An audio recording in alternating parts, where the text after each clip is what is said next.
kenyamanannya.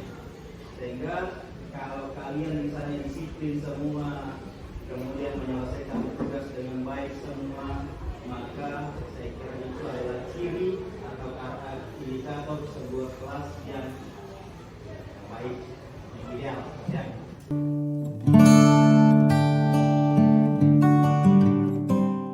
Bulan, ya, dari bulan ke bulan sampai 6 bulan ke depan. Pada bulan ke-6 pasti akan merasakan, oh ternyata ini bedanya guru yang bukan guru penggerak dengan yang guru penggerak. Tapi nanti insya Allah akan lihat bedanya 6 bulan ke depan. Tapi akan berproses, setiap bulan nanti pasti ada perbedaan. Jadi ini baru pertemuan pendampingan 1 nanti sampai 6 bulan ke depan itu akan ada perbedaan. Oke? Terima saja saya bilang tidak ada perubahan. Kenapa dia selalu bilang bagaimana kalau kita wali kelas Pak? Apa yang berubah? Apa yang Anda inginkan? Saya bilang kelas. Anda wali kelas. Apa yang berubah di kelas saya? Bukan anak wali ya, kebetulan mengajar di kita. Nah, mengajar di sini.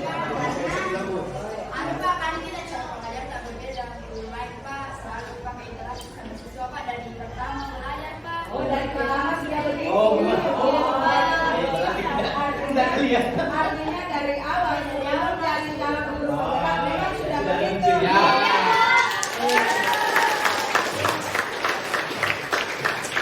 Diluruskan ya, bagus begitu. Mantap, siapa namanya Nanda? Selviani. Terima kasih sudah meluruskan. 1 bulan terakhir sejak Bapak sebagai guru penggerak kita selesai orientasi nol, lokatarnya nol, lokatari orientasi. Proses yang sudah berjalan kira-kira sejak Bapak lulus kemudian masuk ke loka nol, proses apa yang sudah berjalan sejak loka nol itu sampai sekarang? Yang paling saya ingat setelah lokatari yang nol itu mungkin bisa yang saya ambil materi pada saat itu adalah mungkin sudah selesai 1-2 pada saat itu modul 1-2 itu kan tentang nilai dan peran guru penggerak.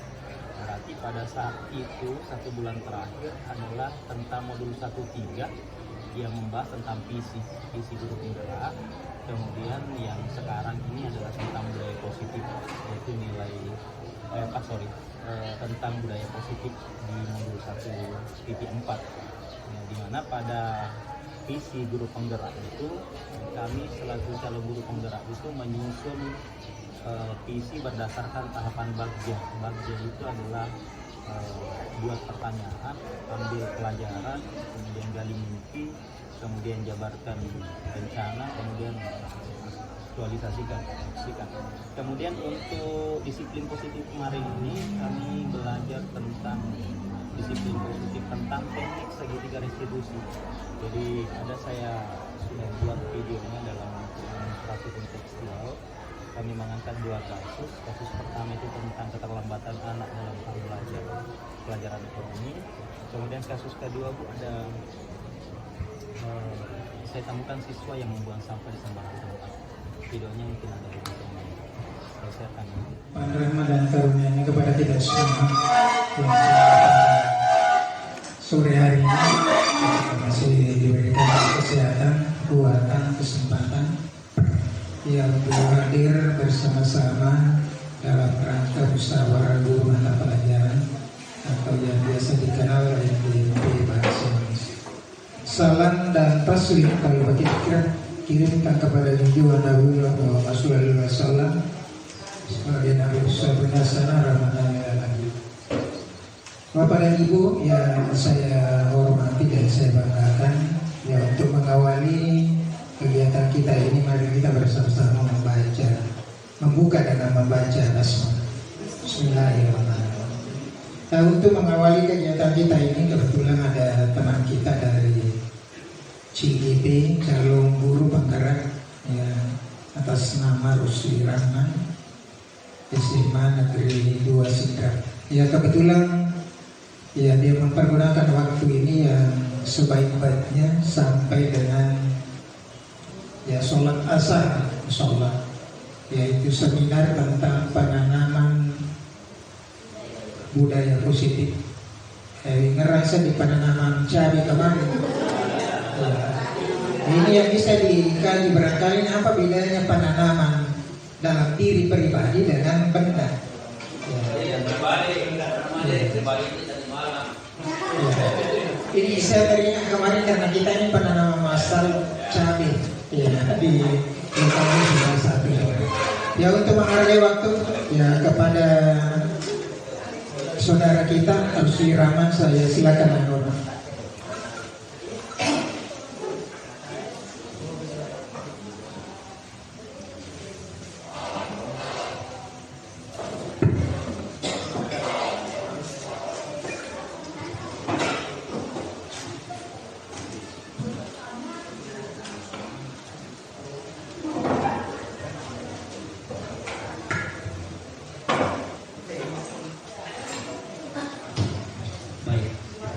Assalamualaikum warahmatullahi wabarakatuh. Sekali lagi, Assalamualaikum warahmatullahi wabarakatuh. Jadi selamat siang, salam sejahtera buat kita semua, Om Swastiastu, Namo Buddhaya, salam kebajikan, salam kepada salam. Jadi yang pertama-tama saya apresiasi yang setinggi-tingginya dan ucapan terima kasih yang sedalam-dalamnya kepada Bapak Ketua MGMP Bahasa Indonesia yang sedianya beliau dan kawan-kawan punya agenda yang padat tentang pelaksanaan MGMP, namun berdasarkan koordinasi dengan teman saya Pak Zainal, saya ingin memohon waktunya untuk memfasilitasi saya dalam hal pelaksanaan ataukah pemenuhan tugas yang saya emban di calon guru penggerak. Jadi terus terang Bapak Ibu agak canggung rasanya duduk di sini karena di depan saya adalah senior-senior saya yang lebih hebat, lebih luar biasa. Namun mungkin pada kesempatan ini ada kesempatan saya menimba ilmu melalui program guru penggerak di Kementerian Pendidikan dan Kebudayaan. Saya pikir bahwa pelaksanaan kegiatan ini bukan tujuan utamanya adalah materinya. Yang saya pikir dan saya tangkap dari masuk Kementerian Pendidikan dan Kebudayaan, kita melakukan kegiatan seperti ini tidak lain dan tidak bukan mengajak teman-teman sekalian, karena melalui dari slogan atau tagline daripada guru penggerak, tergerak, bergerak, dan menggerakkan. Jadi kami sangat diharap ada regenerasi yang bisa mengikuti kegiatan ini, terutama yang dipersyaratkan. Mungkin bagi Bapak Ibu yang merasa bahwa saya tidak dipersyaratkan lagi, mungkin sudah dianggap mampu untuk mengelola pembelajaran. Tetapi bagi kami yang betul-betul ini haus dengan ilmu, betul-betul haus dengan kegiatan-kegiatan yang sehubungan dengan harapan pemerintah ke depan, kami ini mau digenjot. Kami ingin dilihat bahwa kami ini adalah penggerak daripada pendidikan yang ada di Indonesia. Jadi makanya kami diharapkan mentransferkan, mensimulasikan atau mengaplikasikan semua apa yang kami peroleh melalui guru penggerak ini ke komunitas praktisi di sekitar kita. Termasuk saya agak canggung untuk menyampaikan lagi di SMA 2 Sidrap, karena terus terang sebelum saya sudah ada 3 guru penggerak yang hebat-hebat, dan saya rasa tidak ada lagi disisakan kegiatan yang menyangkut untuk transfer ilmu kepada teman-teman yang ada di sini. Jadi makanya saya berinisiatif. Sebenarnya saya ada MGMP di ekonomi, tapi mengingat karena jumlah kami di ekonomi itu hanya 17 orang, itu pun ketika hadir paling banyak itu sampai 8-9 orang saja. Sementara dalam tugas ini kami dibebankan untuk mentransferkan informasi ini minimal ke 10 orang minimal. Kemudian durasi waktu kurang lebih 1 jam. Itu pun sebenarnya tidak disampaikan semua dalam video. Mungkin hanya 5 atau 10 menit. Jadi makanya saya minta tolong ke Pak Zainal, minimal ini adalah untuk pemenuhan tugas saya dalam bentuk video. Jadi sekali lagi saya ucapkan banyak terima kasih telah difasilitasi untuk bersosialisasi atau membersamai Bapak Ibu. Jadi perlu saya informasikan bahwa kegiatan guru penggerak ini itu betul-betul disaring begitu ketat. Saya sempat beberapa hari kemarin geli mendengar ada informasinya, ada pernyataannya teman guru, bukan di sini tapi di sekolah lain, ada mengatakan bahwa jangan coba-coba buka itu CPK beta. Kalau kita klik itu jangan sampai lulus sih. Padahal prosesnya tidak sebegitu sederhana. Betul, yang saya lakukan di sini Bapak Ibu sampai dengan detik ini, titik ini, memang betul-betul apa yang kita lakukan di guru penggerak, memang betul-betul kita harus keluar dari zona nyaman. Kita mulai dari pertama di tes tertulis. Itu betul-betul diuji kesabaran karena soal yang mungkin berulang, tapi kita harus konsisten dalam hal menjawab. Kemudian ada lagi yang namanya tes praktik mengajar. Kemudian setelah itu ada tes wawancara. Jadi ada 3 tahapan tes itu yang semuanya menurut saya itu memungkinkan untuk kita lolos, maka kita dilakukan penilaian terhadap oleh instruktur sehingga baru kita dinyatakan lolos. Jadi ribuan orang yang mendaftar, kurang lebih ada 400-an orang yang diterima. Termasuk dalam hal ini saya diberi kesempatan.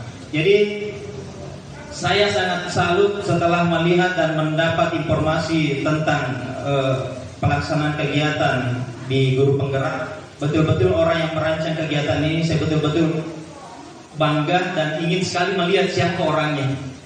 Karena betul-betul terstruktur, terarah kegiatannya. Jadi ada di sini ada 3 paket modul yang kita pelajari dalam guru penggerak. Yang betul-betul terstruktur, saya katakan ada 3 paket modul. Paket modul pertama itu pengembangan diri, khusus membahas diri kita, memulai dari diri kita. Kemudian untuk modul kedua itu sehubungan dengan pembelajaran di kelas. Kemudian yang ketiga sehubungan dengan kepemimpinan yang berbasis sekolah. Sementara 3 paket modul itu terdiri atas modul-modul lagi.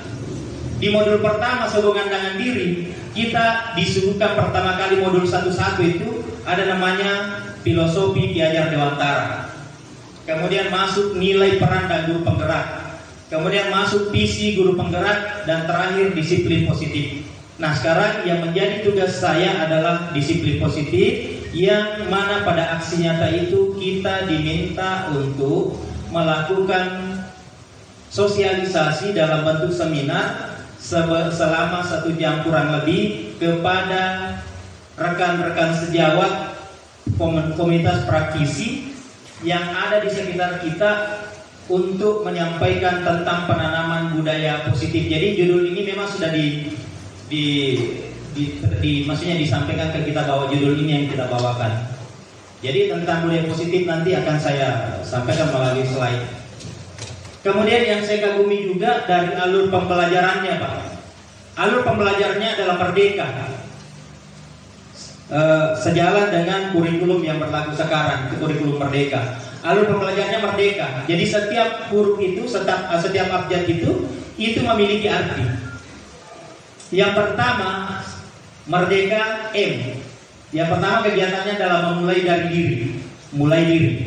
Jadi kita di sini dituntut untuk belajar secara mandiri, kita disuka konsep-konsep.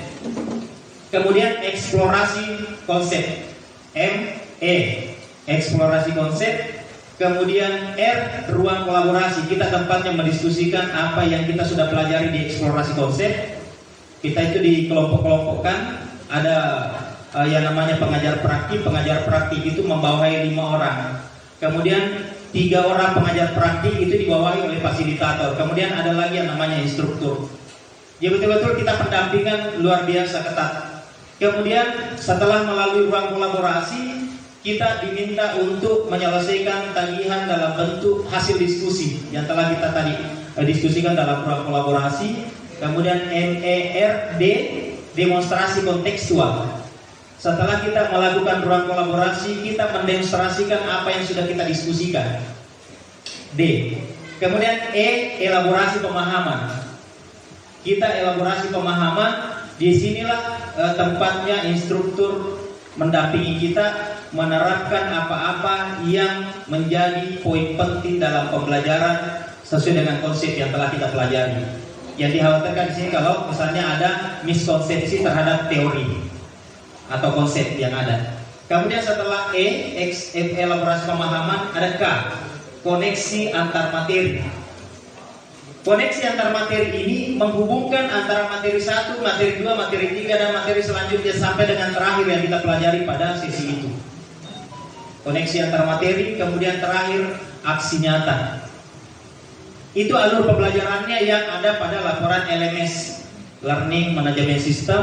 Tempatnya kita menuangkan semua ide-ide, tempatnya kita menuangkan semua tagihan-tagihan, tempatnya kita menuangkan semua bentuk tugas yang ada pada LMS. Jadi setiap tadi alur, setiap M, E, R, D, E, K, A itu semua ada tugasnya. Semua ada tugasnya. Memang betul-betul untuk menjadi guru penggerak memang betul-betul harus keluar dari zona nyaman. Tapi yang saya rasakan manfaatnya banyak sekali sampai saat ini. Kemudian setelah itu ada namanya loka karya, ada namanya pendampingan individu, kemudian ada namanya jurnal refleksi. Itu banyak sekali. Jadi itu gambaran yang saya rasakan setelah beberapa bulan terakhir, 2 bulan terakhir. Sekarang kita sudah tiba pada modul 2 di paket kedua. Yang paket pertama tadi itu sehubungan dengan pembelajaran yang berpihak pada murid, kemudian memulai dari tadi. Yang kedua adalah tentang pembelajaran yang berdiferensiasi, kemudian yang materi ketiga tentang bagaimana pengelolaan sekolah. Jadi saya coba buka sesi seminar yang saya sudah siapkan. Mohon izin Bapak Ibu, sebelum mungkin saya memulai pada materi, mungkin biasanya kalau dalam pelatihan kita ada ice breaking dulu. Jadi ice breaking itu modelnya saya bukan dalam bentuk kegiatan, karena saya agak canggung ini, banyak senior-senior saya di depan. Jadi makanya mungkin yang saya ingin lakukan, bahwa saya ingin membuktikan bahwa saya di tempat ini diterima oleh Bapak Ibu. Jadi yang saya ingin lakukan adalah melakukan ice breaking. Ketika saya katakan ini satu, mohon Bapak Ibu mungkin bisa mengikuti supaya ice breakingnya bisa berjalan dengan baik. Kalau saya katakan ini satu, yang ini dua, kalau yang ini tiga. Oke, jadi cluenya adalah silahkan Ibu mengucapkan sesuai dengan Ibu atau Bapak dengar. Cluenya adalah silahkan ucapkan sesuai dengan Bapak Ibu dengar, bukan yang Bapak Ibu lihat. Bisa ya? Baik, masuk ya. Oke. Ini satu. Ucapkan sesuai dengan yang Ibu dengar. Tadi kan kita sepakat. Kalau bilang kayak ini satu. Kalau bilang kayak ini satu. Yang ini dua. Yang ini, kalau ini tiga. Kalau ini tiga. Saya ulang. Kalau bilang kayak ini satu. Cocok nih, makanya yang kita dengar kita nanti disebutkan. Kalau bilang kayak ini satu.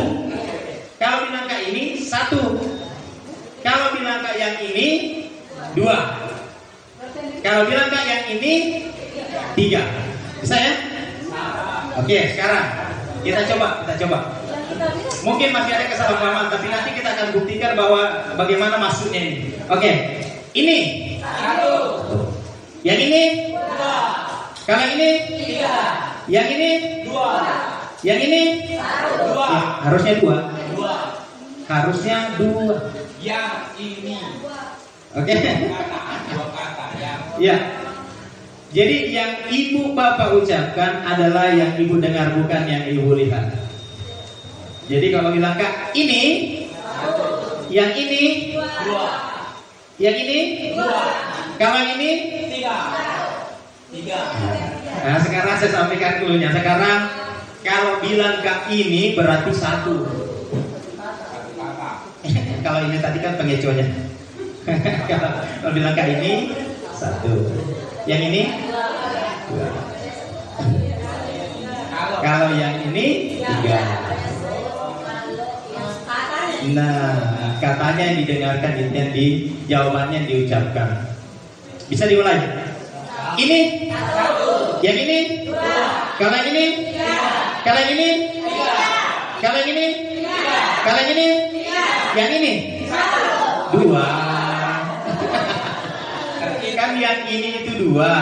Ini 1, kalau yang ini 3, kalau yang ini 3, kalau yang ini 3.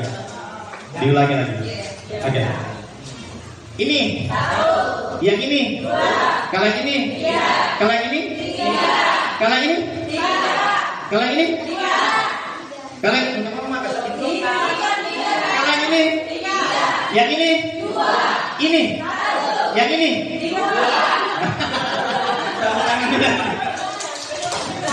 Ya, modelnya seperti itu bentuk ice breaking kita. Kemudian mungkin satu lagi yang membuktikan mungkin saya diterima di kehadiran Bapak Ibu, maksudnya di depan Bapak Ibu atau di tengah-tengah Bapak Ibu.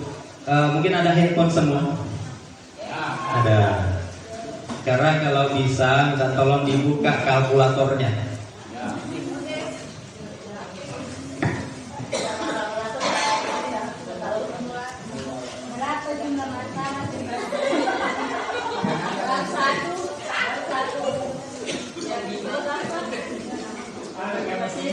Ya, masih hitung kalkulator.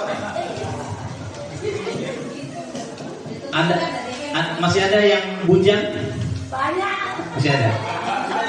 Saya sebenarnya ingin menebak jumlah anak laki-laki dan jumlah anak perempuannya Bapak Ibu melalui kalkulatornya Bapak Ibu pegang. Tapi katanya masih ada yang bujang. Bagaimana kalau kita sepakat saudara saja? Maksud saya saudara berarti bersaudara perempuan, kalau perempuan dan bersaudara tak laki-laki. Tapi tidak usah sebutkan ke saya. Tidak usah sebutkan ke saya. Jadi melalui kalkulator nanti saya pandu. Nanti hasil akhirnya yang saya tanya, kemudian kalau bisa izinkan saya untuk menebak. Ya namanya menebak, menerka. Kalau benar ya syukur, kalau salah ya memang tebakan. Iya kan? Jadi makanya yang kita lakukan, L itu diganti dengan saudara tak laki-laki. Dengan kita, kalau kita laki-laki, berapa kita bersaudara laki-laki dengan kita, dengan diri kita. Jadi kalau saya bilang nanti L, ditekan angkanya pada kalkulator tak. Jelas? Kalau perempuan nanti yang Anda tuliskan di situ atau yang Anda ketikkan pada kalkulator itu adalah jumlahnya saudara tak perempuan dengan kita. Kalau perempuan kalau laki-laki berarti berapa jumlah perempuan saudara tak? Bisa dipaham? Bisa dipahami Bapak Ibu? Bisa. Nah sekarang L berarti saudara tak laki-laki. Ditekan angkanya. Berarti kalau kita laki-laki, berapa kita bersaudara laki-laki dengan kita, dengan diri kita? Sudah? Dikali 2. Kali 2 sama dengan, sudah? Ditambah 3 sama dengan, dikali 5 sama dengan, ditambah P. Berapa ki perempuan? Kalau perempuan ki, kalau laki-laki ki berarti berapa jumlah saudara tak perempuan? Kalau tidak ada 0. Kalau misalnya laki-laki ki dan tidak ada saudara tak perempuan, berarti 0. Sama dengan, sekarang angkanya disimpan, angkanya diingat. Kalau saya tanya ki, berarti mudah-mudahan karena ini tebakan. Kalau benar syukur, dan kalau salah memang tebakan. Oke? Sudah dapat semua angkanya Bu? Ya, minta tolong. Ibu berapa? 39, berarti 2 laki-laki, 4 perempuan. Satu lagi, siapa lagi? Silakan Pak Basri. 47 berarti 3 laki-laki, 2 perempuan. Silakan. 19 berarti tidak laki-lakinya. Berarti kita bersaudara 4 orang, perempuan semua. 26 berarti 1 laki-laki, 1 perempuan. Oke. 57 berarti 4 laki-lakinya, 2 perempuannya. Ayo. 48 berarti 3 laki-lakinya, 3 perempuannya. Enggak apa-apa, sebutkan saja. Siapa lagi? Mohon maaf. 56 berarti 4 laki-lakinya, 1 perempuannya. Silakan. delapan. Berarti 5 laki-laki banyaknya. 3 perempuan, 8 orang bersaudara ini. Silakan. Ya? 50. 50 berarti 3 laki-laki, 5 perempuan. Oke. Kemudian tambahkannya terus saya. Berarti tidak ada kebetulan. Ya? 37 berarti 2 laki-lakinya, 2 perempuannya. Oke, 4 bersaudara. Hah? 35 berarti 2 laki-laki, tidak ada perempuan. Oke. 22 berarti 1 laki-laki. Sampai kita dulu. 22 berarti tidak 7 orang perempuan. Enggak salah, Bu? Coba. Oh, mungkin salah itu. Kalau 22. Bukankah kalau saudara ada yang sama? Oke. Coba garis. Berapa saudara laki-laki dan berapa? 1. Berarti 1 kali 2.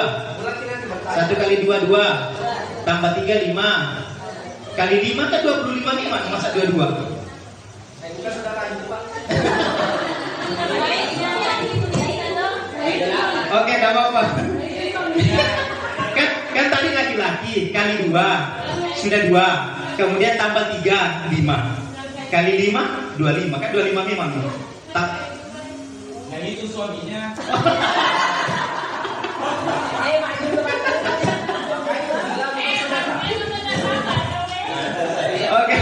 Oke. Berapa? Berapa? 78 lebih banyaknya. 78 berarti 6 laki-laki, 3 perempuan. Betul, Pak? Oh iya, tepuk tangan dulu yang paling keras. Untuk rekan-rekan di MGMP Bahasa Indonesia, saya bongkar rahasianya. Nah, siapa tahu ini, tapi ini komitmen kita, usah sampaikan ke yang lain. Dan ini kan bisa digunakan pada proses pembelajaran. Nah, inilah bagusnya kita sharing informasi. Yang jelas rumusnya L, catat lagi L.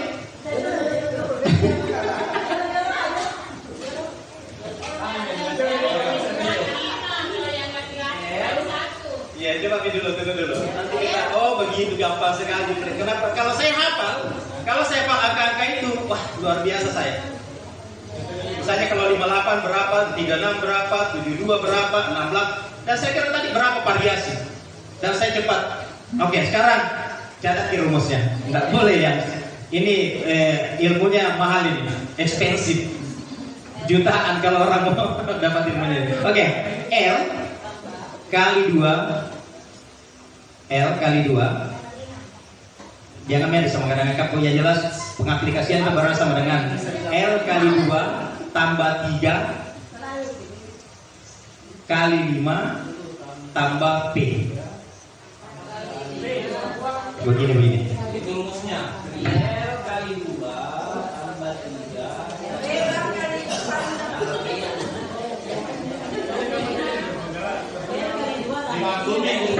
Yang jelas ini bukan saya dapat dari guru penggerak.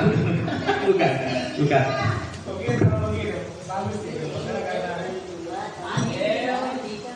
Jadi dimaklumi di sini guru bahasa Indonesia. Iya, kurang. Kita tidak nyerah, kita buat.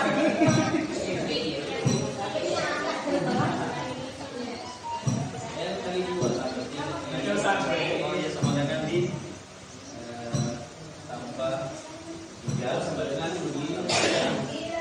Ya, sama dengan juga.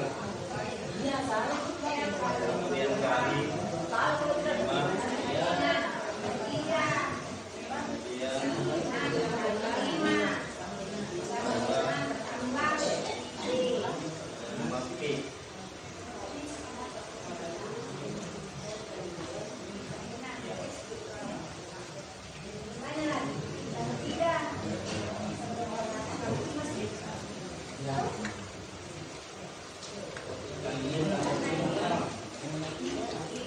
L kali 2 tambah 3 kali 5 tambah P.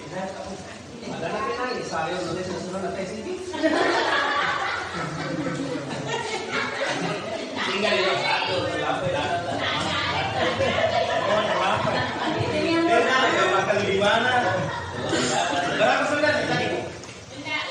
Berarti berapa saudara anak perempuan? Laki-laki sama perempuan? Satu laki-laki. Jadi perempuan berarti L kali 1 berarti 1 kali 2 2. Oh, 1 kali 2 2 tambah 3 berarti 5 kali 5 25 tambah 7. Tambah 7 berarti Menghampa pada murid. Saking kuatnya bahwa betul-betul dalam pembelajaran harus dikedepankan bagaimana menyamankan murid atau mengedepankan proses murid yang paling di satu dalam pendidikan ini.